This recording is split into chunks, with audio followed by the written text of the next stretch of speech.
everybody, and welcome to another edition of Fora. Super excited to have Dan Dillon here. Dan is VP of Marketing over at Reveal Mobile. Dan, welcome to the show. Really appreciate you taking some time. Thanks, Peter. It's great to be here. Terrific. Well, maybe you can tell us a little bit about Reveal. I know you're in the mobile ad tech space, and so I'd love to hear a bit more about your background and a little bit more about Reveal. Sure thing. Yeah. I've been doing B2B software marketing for probably, embarrassed to say, let's say longer than 15 years. Right. And have worked at all kinds of companies, from traditional tech in the on-prem days, traditional software, all the way now to SaaS, which is the way of the world. Yeah. And I've been with Reveal for about, I guess, almost coming up on 2 years now. And it has been a fantastic time. The team is super rational, super fun. Logic always prevails, which isn't always the way. Right. And it's just a great time. What we do specifically is we enable advertisers, agencies, brands, retailers, to geofence locations and then serve media to those audiences who come in and out of those geofences. So it's great. You can imagine it's great for retaining customers. It's great for winning market share. It's great for just growing your business in general. Right. Okay. Now, when you're thinking about increasing your market as one of your priorities, for geofencing, I imagine that the different industries are going to have different geofencing needs. Is that true, or how do you think about like industry segmentation for geofencing? Totally. Now, let me be clear. I do not, as a matter of my own practice, I do not geofence in my work. Right. Right. It's really a consumer-oriented technology that allows, like I said, agencies or retailers to go capture, retain, win new market share, et cetera. But to answer your question directly, absolutely. Every single advertiser who's trying to reach a consumer audience has a different set of priorities, a different set of outcomes they're looking to achieve, right? So that'll determine ultimately the design of their campaign, which drives the geofence and the timing and all the rest of it. Okay. And how do you go about like mining for what are those different needs among those different segments that you're targeting? We have really clever, creative customers. So oftentimes they will come to us with a known problem. They're not necessarily looking to solve something amorphous. They're usually looking to solve something pretty concrete. And they have ad budget, they have media to spend. So they will come to us and say, can you do this? Okay. And then it's a yes or a no. And Right. generally, broadly speaking, it is a yes. The only no's are sensitive locations, as you can imagine, hospitals or places where people are not looking to be geofenced, if you will. Right. So it really runs the gamut. Got it. Okay. Now, like you're describing that kind of solutioning that you're doing. How does that affect like the length of the sales cycle? If you're going in and you're talking with them about what their approaches would be and how you might be able to solve their particular use case. That is a great question. The sales cycle at Reveal Mobile is fairly brisk. Being a SaaS offering and being really self-serve, the kudos to the product team. They've built a tool that is super intuitive, right? We all want that. So from lead creation to closed won and onboarding, you're looking at, I don't know, weeks, right? Yeah. And then once they're onboarded, the customer is up and running within a couple of days, right? They've got campaigns in market pretty quickly. So it's a fairly what's the word I'm looking for? Pragmatic tool that has demonstrable value right out of the gate. Right. Yep. Okay. So who is it that you're targeting? Like what kind of persona within a company? Is it a technical user that would be setting this up, or is it more like that business user that has that use case, or is it both? It's really the latter. For our self-serve product, it's really the marketer with the budget, with the ad dollars to spend. It's not unlike HubSpot in the way that a marketer might use a HubSpot or a Marketo, what have you. Yeah. They're the decision maker, they're the buyer, they're the user. It does not require a lot of technical acumen to use at all. And ultimately, it's somebody who owns digital marketing, paid media, paid social. These types of disciplines are the kind of people who are inside the tool running campaigns. Okay. Now, so they can come to your website, to Reveal Mobile, and fill out a form, and they can be up and running and like checking things out, testing it out right away. A business user could do that. Is that right? 100%. Yep. Yeah. In fact, we have a free version, as many SaaS businesses do, a free version of the tool. It gives you kind of a lightweight view into the types of insights Visit Local, the product is called Visit Local, Yeah. gives you as a full-blown user, a full-blown customer. And it's really, who comes to my locations, or who comes to these specific locations? How often do they come? Where else do they go?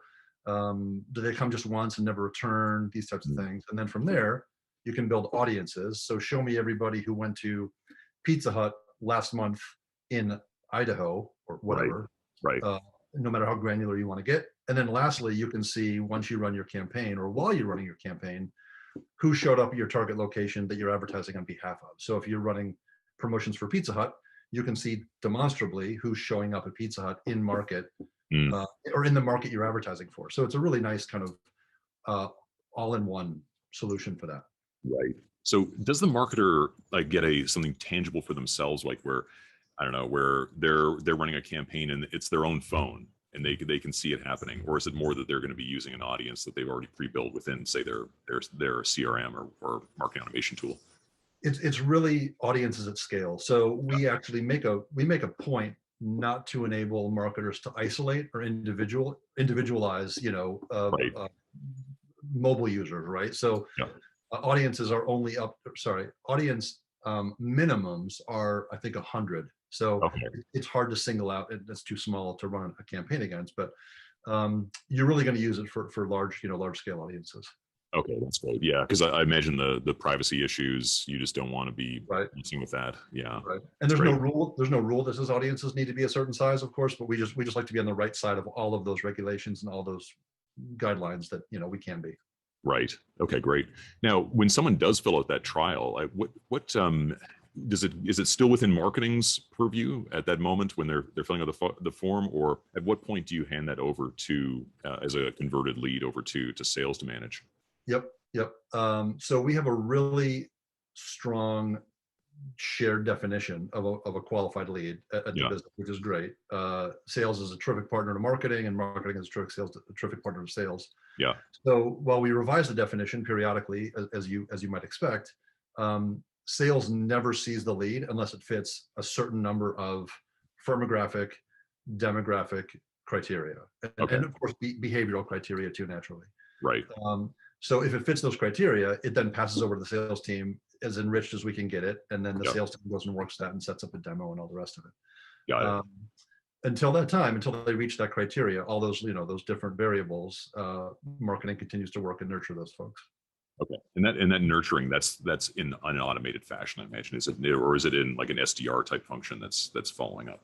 It is. No, marketing really owns everything at the very top of the funnel. So our job is to nurture leads until they develop into qualified leads, and then they pass over to the sales team.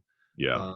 The SDRs may on occasion do some nurturing on their own if they're looking for some extra wins that week, whatever the case might be. But it's really a marketing function to work that piece of the funnel. Right. Okay, great.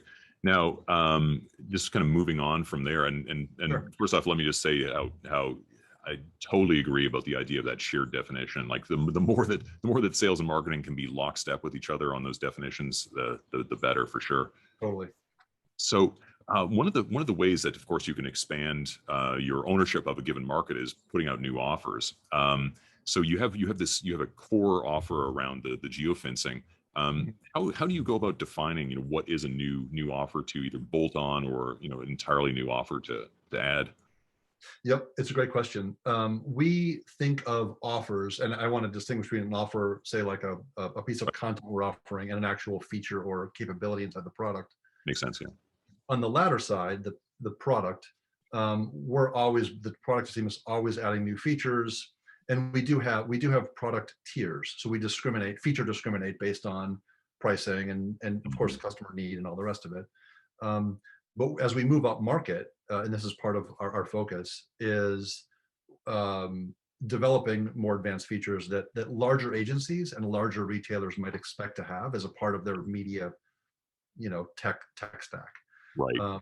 One of those things that we found that's really compelling is attribution, right? Attribution's hard, it's expensive, it's unreliable sometimes. Right. We've baked that into the product. So we've sort of made that obstacle go away. Yeah. It doesn't do every piece of attribution you ever want it to do, but as we sort of tell folks, hey, it's built in, it's a part of the package. There's a lot of sort of, you can see the stress sort of go out of the buyer's body and think, okay, great, they've solved for that already. I don't need to worry about it. So the new offer, we really try to laser focus on those things that are really most vexing Yeah. to the buyer, almost at the highest, most impossible level. And attribution is one of those things. Got it. Okay. Yeah, that makes sense. Do you now, because you're in the ad tech space, I imagine I think you mentioned that you're working with a lot of agencies That's as right. well. Do you find that they provide like an aggregated notion or aggregated view on the market that you can leverage for that offer creation? That is a great question. We do have a really close relationship through our CSM team, our customer success team, a really strong relationship with a lot of our customers, agencies, brands, media companies, entertainment, streaming sort of offerings, that type of thing. And we're always tagging them for feedback and having them help us prioritize. Mm. On the agency side, it's interesting to note that agencies are as competitive as anybody could ever be, right? There Right. are markets where people are collegial and willing to share. And then there are markets where people are very guarded and very, right, Yeah. want to keep their IP safe, Yeah. so to speak. And agencies, I would say, fall on the sort of on the more conservative side of that spectrum, which Mm. is we want to maintain our competitive advantage. We don't necessarily want everyone to know how we're doing what we're doing. Hmm. Um, and it's, it can be fairly cutthroat. So a lot of our agencies, while they're willing to share their own needs and their own sort of priorities, on a one-to-one basis, we don't often generalize across that segment, because of course our customers are as special to us as yours are to you, right? You don't want to Right. give Right. secrets. So we look for patterns. Naturally, we look for patterns, Yeah. but there is no real think tank or summit where all of those things are shared across the board. Got it. Okay. Okay. But do you have sort of a split go-to-market though, where you are approaching agencies in addition to directly to the merchants themselves? Yes, for sure. Yeah. And of course, those two worlds blend, right? If you're Mm. working with a large retailer, oftentimes they have an agency who does A or B or C, or A through Z in Right. some cases. Oftentimes, though, we'll work directly with a retailer who has an agency, but not for what we do. So Yeah. it's a direct relationship there. Other times, we're introduced to agencies through brand or retailer marketers who Right. want us to go work with their agency, of course, to do the stuff we do. Um, and I think that answers the question. Yeah, it does. Yeah, thanks. So, maybe switching gears from increasing the size, increasing your share of the market to increasing the size of your market. Yes. How do you think about like the evaluation of new markets? Like when you're looking at could be entering into a new industry or maybe a new geography. What kind of data are you looking at to evaluate that? It's a great question. We start with TAM, right? We start Right. with our total addressable market and try to figure out what is the actual size of this segment. But then it's a layer deeper. What's the winnable market, right? Mhm. Where's the penetration? How sort of mature is it? How immature is it? And we think about it in terms of, does it really make commercial sense to go after that market if it's not yet fully penetrated? Yeah. For us, retail has been one of those places where there is a tremendous amount of demand for what we do, which is interesting. Right. Um, Even direct relationship with the SaaS vendor as opposed to through an agency relationship. Mhm. And then you talk about geos. The data we work with is, well, it's location data actually. So it is the very definition of Mhm. geographic specific. So we work in North America, we work in France, we're GDPR compliant, we're CCPA compliant. Um, but there are geos where we don't have a great enough volume of location data to make the product as robust as it might need to be. And think of, I don't know, pick a country, Italy. I made it Yeah. up, right? Right. Maybe there wasn't enough location data in Italy for us to be meaningful in that market, so we wouldn't go after that because our customers would say, "Oh, well, I'm building audiences, but they're really small." Right. Right. So it wouldn't work there. But there are obviously markets where it's robust. Got it. Okay, great. Now, when you think about expanding the market size as well, another area might be increasing the size of the average deal. So, in do you think of that in terms of adding on new products, or how would you think about increasing deal size? Is it especially maybe I'm sorry to cut you off, but maybe I could get you to just introduce how you price. Maybe that might also help kind of set the stage. Sure, sure. That's a good context. So as a SaaS product, we price, it is as you would expect, a flat monthly predictable fee, Hmm. unlimited seats. We price basically on usage slash consumption. So if you're an agency and you're large and you want to run 50 advertisers inside of the platform, you're going to pay more than a small agency who runs 10 advertisers, or Yeah. whatever the case may be.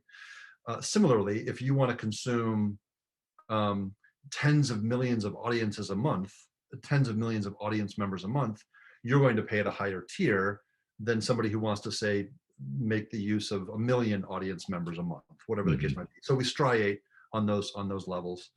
And then as far as pricing goes, big or biggest, whatever the case might be, Yeah. it really is, as I mentioned, that feature discrimination. And we're talking about today, we have a couple of different products in our portfolio. Are there ways for us to bring feature sets from product A into product B, and Mm. the other way around? Right. Ultimately, there becomes almost a master platform, Right. ultimately, Yeah. where people can operate and have all of the features that they might need, but at the price that works for them for now, because everything is, as I mentioned, sort of discriminated in terms of feature sets. Is there a reason for that discrimination in the feature set? Is it a different persona, or is it what's different about those two? It's really based on customer need, and really sophistication of customer, if you will. So if you're working with, again, I'll make it up, Pizza Hut, Yeah. and you're extremely sophisticated and you've got data flowing in your organization from every corner of the globe and through every piece of BI tooling you can have, Yeah. you're going to probably want to have an extra large version of Visit Local that does Right. all the things. But if you're an agency and you've got a couple services and you're servicing today eight clients, and they all run paid social, and that's great, and it's keeping you happy in your livelihood, you're probably at the lower tier, right? Because that's all you need for now. Yeah. So it really depends on the sophistication of the customer and their data needs. Got it. Okay. So Yep. what's ahead? What's ahead for Reveal Mobile, and what are your plans from a marketing perspective? We are, so on a tactical level, we are trying to grow our unpaid funnels or unpaid funnels as much as we can, right? Yeah. We did an experiment last year where we turned on every channel we could think of, paid, unpaid, and just spent money to figure out what was going to work. Right. We ran those channels for about 9 months to see what was really true, and then we divested from all the ones that didn't work. Yeah. They all drove leads, of course. They all drove opportunities, but a very clear subset drove MRR, drove revenue. So we divested from all the ones that didn't, and it turns out the majority of, as you might not be surprised by, the majority of the channels that are driving real MRR are the unpaid channels. There are a number of paid channels that drive customer Right. acquisition, but we're really trying to get the proportion of our demand to grow on the unpaid side. Right. It's a healthy mix today, but we want it to be, of course, even healthier in favor of that unpaid channel. If there was any proof needed that you're on the same page as the sales leadership when you're talking about MRR being the principal goal or the principal metric that you're looking at for determining which channels work, I think that's pretty much proven it. That's right. Yeah. The sales team likes to give me, like, they like to tease me because I will often, they tell me take credit for revenue. Yeah. It's just attribution, right? Yeah. But they Yeah. often say, oh, there's Dan, the marketing guy, taking credit for all the revenue he's driving. Yeah. Yeah. Exactly. But ultimately, that is the determining factor for how we invest and where we invest. Is it turning up real revenue? Right. Okay, great. Yep. So maybe just last question for you, if you don't mind, is Sure. if you had to offer some advice, or if you were to offer some advice to a marketer that had a model where they're targeting merchants and they're targeting agencies that roll up merchants, any advice that you'd give them in terms of operating with those two camps? Gosh, that's a really great question. Um, Ultimately, it probably comes down, I haven't thought about this. You caught me good on this one. Good. I guess I would ultimately say it depends on the sales process and how complex that is, right? Mm. So if you have a more expedient path to closed won, Yeah. On the agency side, because they've done this before and they work with vendors, all the time around the clock, Yeah. that might be an easier sales process for you. Whereas if you're working with a large brand or a large retailer, there's procurement, there's legal, there's the committee, there's field marketers who have different priorities in different regions. That could be a much more complex sale. Right. And the agency, of course, the agency model is also one to many. So if you're selling into an agency, you're capitalizing on their own reach, if you will, and you're also solving for a number of their problems with a single tool. So I guess the short answer would be I'd skew towards the agency side. Yeah. It's also really hard to build a product that allows the user to serve many masters, Right. which is frankly, I'm happy to say what Visit Local does, but that's the trickier path to do from a development angle. Yeah. Okay. Yeah, that makes a lot of sense. Yep. Dan, Yep. really enjoyed the chance to catch up and to hear more about what you're doing at Reveal and hear the story. So I really appreciate your time.